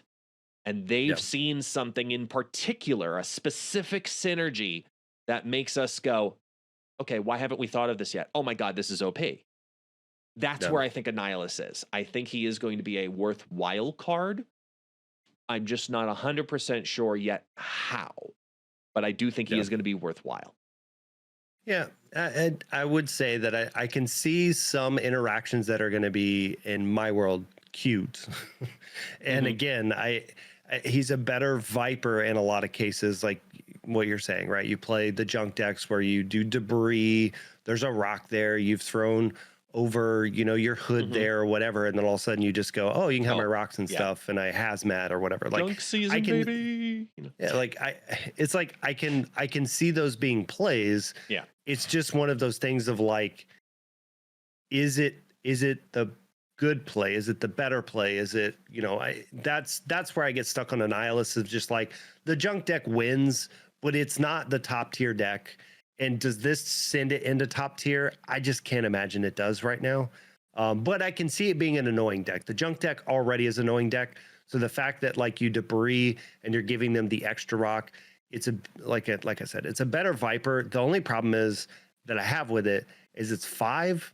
And I feel like outside of the Sentry into an Annihilus play, like typically you're doing Viper on 5, but you're also doing something else with her on 5, right? Like if you haven't used her early, you're usually doing her on 5, but you're doing something else with her. And this doesn't allow for that. And maybe the 7-power body. I mean, throwing over a Void with Annihilus on your side is already like, that's 17 points. That's a lot into a lane. So maybe that's all he needs, but I don't know. I'm not sold on him. I'll still get him. I'll probably still use him a couple times, and then I think there's also a really cheeky play in line for Galactus decks with him, with bringing back the Iron Fist synergy, being able to clear a lane entirely, send off some junk, keep some over here, and then move him over into an empty lane, and then boom, Galactus, like put a Galactus play on 6. Yeah. I think there are some, like you said, again, cute plays. Yeah, cute plays that Annihilus could bring. That's just like the Iron Fist into Shuri into Galactus, right? It's a cute play. Yeah. It can win games, but it's a cute play. And I would agree. I think that there's going to be some matches, and going back to what you said about the shorts, like we were saying before, like there'll be some good shorts out there where people get got. Like Enough Said Bob's going to have some amazing videos with Annihilus. Oh, but definitely. It to me, if you're looking at a lot of the tokens, I think he's on the lower side of my list. Again, even over Martyr? Because Martyr, that's how I feel about Martyr. I'm least excited for her, where her condition is in my opinion, very hard to project. She's now a 1/4 that at the end of the game, move to a location that loses you the game if possible. Yeah. Wasn't she like a 1/6 or a 1/7 when she was? She was a 2/6 previously in the data mines way back when. But then recently was dropped to 1/4. Yeah, I mean, I think that, here's my opinion. I think it should have been an ongoing. I think you should have been able to remove it. You can still zero her, but like I think it should have been an ongoing. and then maybe she ends up in a Sauron deck. In a weird Sauron deck. Because that's what that deck needs, is more options. Well, I'm just saying, like in general, like I agree with you on the fact that I'm not sold on this card because unless you're clogging a deck, unless you're playing a Dazzler deck or whatever, she's gonna be great in bounce. She's gonna be great in bounce because there's nowhere to move. Yeah. So like I think that's like it's those style decks where she'll do well. Is she good for a 1/4? I don't know. You have like in bounce, you have a lot of good ones. So like with Forge now, like to me, Forge is better than her in a bounce deck because he's already going to be a 1/5 because he'll trigger twice. We're going to make a 0 bounce deck come to be. You realize that, right? Because we're going to have 0 Mobius. Come on down, remove Martyr's ability, bounce it back up, then do it with Ebony Maw, then bounce it back up, and then do it again with Titania, and then bounce it back up. Like, yeah, that's how you do it. You're working too hard. No, I don't know. I would agree. She's probably like Annihilus isn't my lowest. I think she's my lowest, followed by Annihilus when I'm looking at the cards because I think people will work around this. There's ways of, like we said, there's ways of zeroing her. There's ways of just filling up a board. But like to me, unless your deck is made to fill up a board like a bounce deck, I just don't know if you would ever put her in a deck. And because again, you can Professor X her and lock her in place, but why try so hard when you could have just like Nebula'd on that lane or Sunspotted on that lane over, you know, a 1-drop. So I think at a 1-drop, she lost a lot of value. I think she'll go up to a 1/5 eventually off an OTA when nobody's playing her. They'll try her to 1/5 and see, is that enough?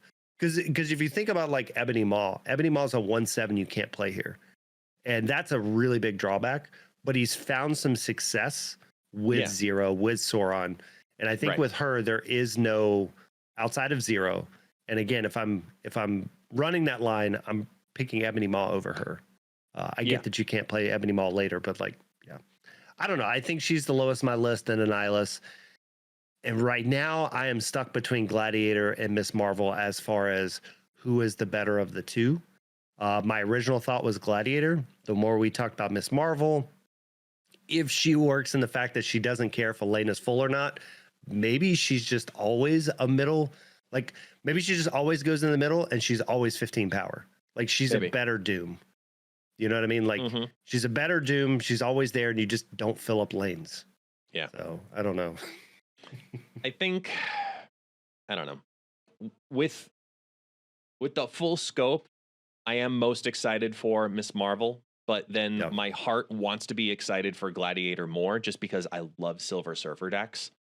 The thing that's one of the things I'm constantly trying to work on, you know, as little side projects, which is why I don't hit Infinite, is because I try to build different variations on Surfer to give him the second win conditions that he needs and figure out different hybrids. That's why I made the Black Panther hybrid deck with him, because I needed something a little bit stronger as a secondary play line. And I wonder if Gladiator's ability at 3/7 is going to be, if it's the strong enough play that because of that % chance to have a death hit the battlefield, I wonder how that's going to work, because he might be the power piece that deck needs. Could be.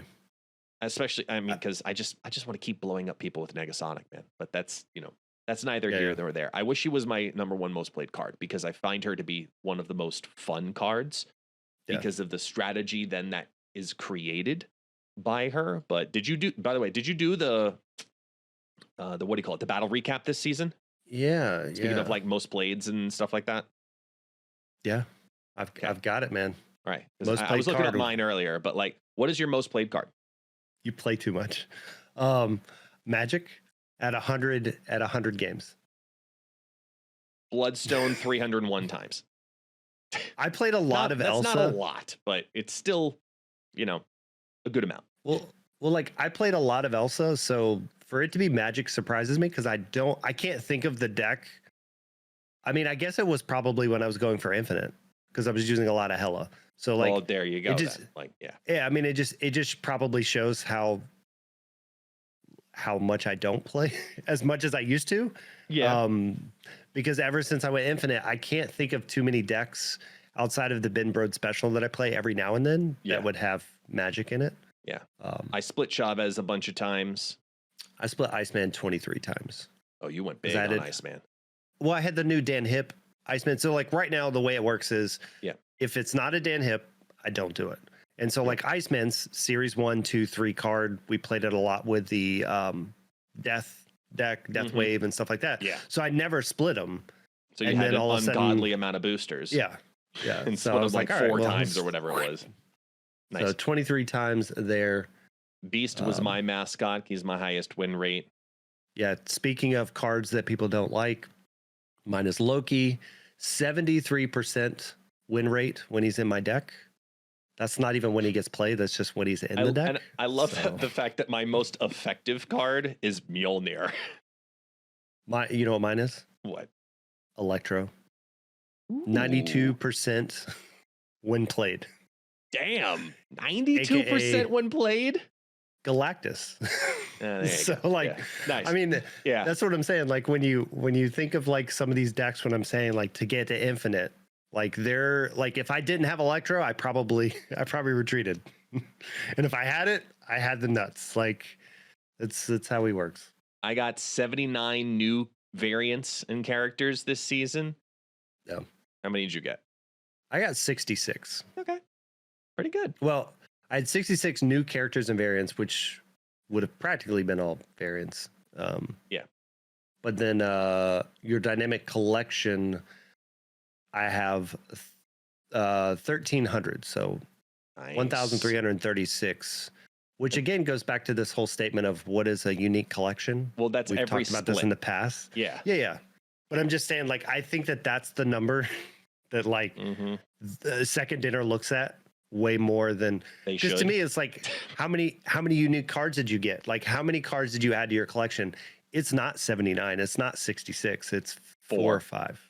You know what I mean? Like, because you only play one like I do not know one single Marvel Snap player that plays multiple versions of the same card regularly. It says, you know what, this Korg goes in this deck and this Korg goes in this deck. Like, I'm sorry, Second Dinner, we don't do that. We are lazy. You just gave us lazy buttons so we can have our decks look the same because that's what we want. Like, you're realizing we're lazy. So work with us on that. Well, in my 66, I mean, some of that was a regret when getting so many of these Midnight Suns that I'm just like, they look cool, but I'm using Dan Hip, so why did I ever do that? I don't know. Well, I mean, I use almost all the Midnight Suns I have now. My best location is Fisk Tower, apparently. Yeah, mine's Asgard, 83%. Nice. When it appeared. I've seen flooded the most. And are you playing a lot of Storms, or are you getting stormed a lot? I play a lot of Storm. I thoroughly enjoy Storm. She's probably Limbo. one of my most consistent, like, want to play cards. And then there's this little bottom thing that they just kind of snuck in and didn't tell anybody about. Where they've been doing that a lot. No, with the web shop. Yeah, so like I'm talking about the fact that they've been doing a lot of these bundles. So you mentioned web like exclusive now for these bundles. Yeah. So like here it's when you go there, just like what you got on screen, there's some exclusive stuff in here. And keep in mind, like, I know, guest, you've got your conversion here, but these are $9.99 deals that are here. The friend or foe, which I found very interesting looking at it, because as I look at the bundle online, the friend bundle for $10 is 2,100 credits, 210 boosters, the Wolverine avatar and variant. And then the Carnage one is 1,600 credits with one Carnage and 210 boosters, and they're the same price. So why would I ever get the Carnage one for 500 less credits and the same exact price? Because the Carnage is a 1,200 gold, and the Wolverine, I think, is a 700 gold variant. So again, they're going deep. They're going deep into the conversion rates here. There's more people that want that Carnage because it's the Conqueror Carnage. I know you can't see it on screen here. Yeah, no, I have it, so I hear you. Yeah.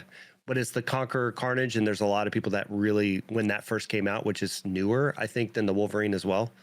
Yeah. A lot of people wanted that one. So, of course, I don't like it. I mean, I'm not agreeing with it. I don't think that they should be like, oh, this, because I still don't like the fact that like some variants are, 1200, some are 700, some are like the ultimate variants. Like, to me, if I was an artist, right? So if I'm Dan Hip, I know he doesn't care because he has 200 variants in the game, so he's getting paid for all of them. He doesn't care what they sell them for.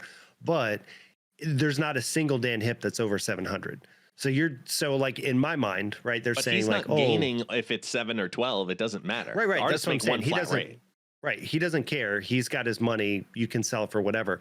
But from a person in the game, right? If you're saying, oh, well, Kim, is it Kim? Yeah, Kim Jacinto. Jacinto, all of his stuff is 1200 plus, or it's ultimate. So like you're telling me his stuff is better than Dan Hip's. And I guess, I know in the comments, people are going to say, they're so much better. I hate Dan Hip's, whatever. But because there's a lot of people that do that. But I'm just saying, like, because you value every single one of his arts at 1200 or more compared to Dan Hip's, or you have like, let's take like Rain, right? Rain has some 700, some 1200. So now you're going like, this one's better than that one, right? Like, so like, I don't know. I don't like the fact that there's all these different values. So first off, I do think there should be different values, but what I think Second Dinner does when they put those different values is they're actually saying this is on our badassery, style scaling, like the art germs, the Kim Jacinto, a lot of the Conquerors variant, like this Carnage one, a lot of the Venomized in particular. Yeah. Those are all super expensive because they're more badass, quote unquote. And then look at your 700s. Dan Hip, Pixel, Baby. I mean, I get it. Chibi. I get it. That's what they're pushing, is what it seems like. The cheaper is cuter more often than not. I know there are exceptions to that rule. Be quiet, trolls. I know that. But in general, the more prestigious is more detailed, is more expensive, versus very clean and simple comparatively is the cheaper. So sometimes that's great. Sometimes that's not true. But that's the majority of what it feels like to me when it comes to the variants. I don't mind different priced variants, but I do think there should be a different range of prices. Well, I think 7 and 12 exclusively might be better as 6, 9, and 12. Well, here's the thing. If they had different stuff, like they've hinted at a million times about the Ultimates. Yeah. If they had different voiceover lines, if they had different effects, if they had different animations, I would 100% agree with you. They don't. It's literally just, what is your style of art and what do you like better? So I agree with you on the fact that it is this badassery of the card gives it the thing, but to me, it's what's your favorite art style? There are people out there, I know this blows people's minds. There are people out there that love pixels. They are old school NES, Atari video game people, and that is what they like. And they're also just wrong. But they would pay 1,200 gold for those. But I know that's not a majority of people. That's a 1% or less what type thing. But I'm just saying in general, it's just like with any art, right? It's all based on what your perception is of what you like and what you don't like. And so to me, I feel like, because when they originally released Snap back in the day, back in my day, all variants were they were all the same price. They were. And then all of a sudden they just said, Panthers going around everywhere either. Hey. Well, it was like, that's what they had. And then all of a sudden one day they just said, hey, you know what? We're making the 2 layers of variants. And there was a lot of people that didn't pick up variants, and now they're 1,200 gold, and they were mad. I'm sitting here laughing like a stupid idiot to myself because I'm hearing all these old man jokes of like, we had one game mode and we liked it. So I'm just saying, in general, if they were to have different effects and stuff, I could 100% say, like, I get the different layers, but the fact that a 1,200 gold, a 700 gold, whatever, and that's where I go back to, this is my little rant here, but this is where I go back to buy what you want, buy what you like. Yeah. Quit looking at all these bundles and all this stuff and complaining that this value or this or whatever. Just don't spend your money if it doesn't call to you. Yeah. Because I see those all day long, right? Like people complaining. And to the bundle conversation in particular, because people did this isn't on the agenda, but people freaked out that, there was the data mine that the Dracula bundle wasn't going to come out for a couple of weeks. And then it dropped into the game yesterday and people lose their minds. And I'm like, so what? So effing what? It doesn't matter. And I think it's very often because people look at value and they're trying to figure out their economic value in particular of this bundle is worth it or not. And I'd like to be able to budget to get ready for said bundle with whatever resources required to get that bundle. So that's one of the reasons I am very heavily on the back end doing a full reassessment of the bundle system, the bundle economy, the economy of Marvel Snap, and there's going to be something posted on CCG Hub in regards to it, fully breaking down the economy, because I honestly don't think anybody has it right. Yeah. So I'm revisiting it entirely. I don't know if anybody, well, I don't think anybody will ever truly have it perfect, because I think that there are values associated with variants, and theoretically, variants have, I'm going to say this, people are not going to like it, variants have no value. Unless you don't have the card. You say that. I'm factoring very appropriately with that in mind, because I agree in certain degrees, but have to explain my reasonings. Well, if you don't have the card, there's a value in it because you get to play the card from the variant. I get that aspect. But if you're looking at collection complete, whatever, a variant has absolutely no value in the game. It's just a different look. It's just a skin on a card. Card works the same way.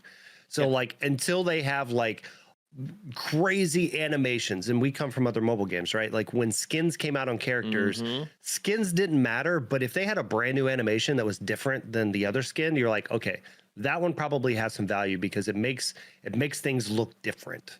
And so I just think of when you look at that, and so many people factor that into value. What it comes down to is, what is gold worth? 1 gold to $1 or whatever it is, right? It's what is that? What is credits? What is tokens? And when you look at a bundle, yes, there's really cool variants that come in these bundles, but you should be strictly looking at gold, tokens, credits. What does that do for you? And even in that sense, there's a whole new mechanic, which we didn't really talk too much about in the patch notes. So we will definitely talk about it next week. The new keys, right? Yeah. Instead of the collector caches. We can talk about it briefly by simply saying that, look, you can just click the button and not be fearful now. That's all it is. Nice. It's just nice. It's a little quality of life thing, and a really nice animation. Let's be honest. Yeah, it's a really good animation. I like it. Little details. I like it because I'm not ever in fear of accidentally opening the crates anymore. Exactly. I've got 20 something. I've got 20 something, and having to scroll and move and not scroll on the right side. It's the stupidest little psychological piece of a completionist going, "Oh, my notifications are gone." Huh. That makes me happy too. Yeah. So, and being able to see easily how many you have. Yeah. Because there was a lot of people not collecting credits or not collecting the other caches, and so you never really know how many you had. So anyway, it's just one of those things where I'm excited to see what you come up with on the economy, because again, I think there's so many factors and people we're breaking down a lot. Yeah. So many people just go, is it a 300%? Bundles, how they change depending on your completion percentage. What does the average player actually have? We are breaking down a lot. And I say we because we're a team. It's not just me who's doing this. So it's very exciting because it's going to be posted by CCG Hub within this month. And I know it's going to be talked about because it's going to bring to light some very interesting economic information that I've already pinpointed as wrong. And I can show the work. So we plan on doing that with this publication to show that the economy that you think you know about Marvel Snap is wrong. So here's how we're going to look at it and why. And we're going to explain it more than anything else to show you this is the truth. here's why. Enjoy. If you have a opinion, come on in the Discord and talk about it. And please prove us wrong, because we've been spending a lot of time breaking this down. So I'm excited to release that this month. But if we're going to do it, we have to have all of that work properly laid out so people who are super nerdy that want to read it can. But at the same time, those who just want to know, hey, what is this bundle worth for me? This, and here's why. So I'm excited to roll that kind of stuff out within this next season. We've got really exciting cards this coming season. We've had a really exciting season with really awesome cards like Nico and Werewolf and Elsa. I mean, it's been a very good October in general, and we're going to be heading into November with some, let's be honest here, some really fun decks. And then there's Loki. So I think that's fair to say that we've hit everything we wanted to hit in this podcast and then some. So we're going to let our viewers and listeners enjoy their weekend, and we'll be back next week to talk about all of the chaos that launches with Miss Marvel. Default Dan, you have anything you want to say to these kind people? No, you guys take it easy and can't wait for next week. This isn't the outro. You can't take it easy. You know what? Just play the music. Like, this is why we do things in a rhythm, because you should know by now. I didn't say goodbye to the lovely people. There's nothing else to talk about. You have cues, good sir. Stop fucking up.